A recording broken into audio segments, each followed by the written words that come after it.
Present Andhra Pradesh ని కలకలం సృష్టిస్తున్న incident వచ్చేసి జస్టిస్ ఫర్ భవ్య. ఈ భవ్య అనే పర్సన్ 16 ఇయర్స్ అమ్మాయి ఇంటర్మీడియట్ చదువుతుండే. ఓకే, దాంట్లో ఉన్న కాలేజ్ లో ముగ్గురు ప్రపోజ్ చేసి యాక్సెప్ట్ చేయలేదు. 4th one కి యాక్సెప్ట్ చేసింది.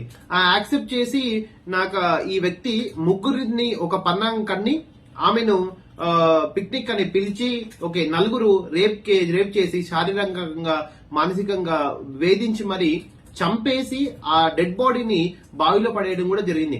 అసలు యాక్చువల్గా భవ్య చాలా అది ఆమె ఒక జుట్టు కాలు వరకు ఉంటుండే. ఆమె అందాన్ని వీళ్ళు నాశనం చేయాలనే ఉద్దేశంతో దాదాపు ఒక అరగుండు వరకు తీసేసి ఓకే ఆ బావిలో పడడం జరిగింది. వీళ్ళందరికీ పోక్సో చట్టం వర్తిస్తుందండి. ప్లస్ 376 కూడా ఐపీసీ 376 కూడా 100% వర్తిస్తుంది. యాక్చువల్ పోలీస్ వాళ్ళు ఎఫ్ఐఆర్ చేయకుండా స్టార్టింగ్ లో, బట్ ఈ ఇన్సిడెంట్ కన్సిడర్ చేస్తే ఎఫ్ఐఆర్ చేశారు. Thank you so much.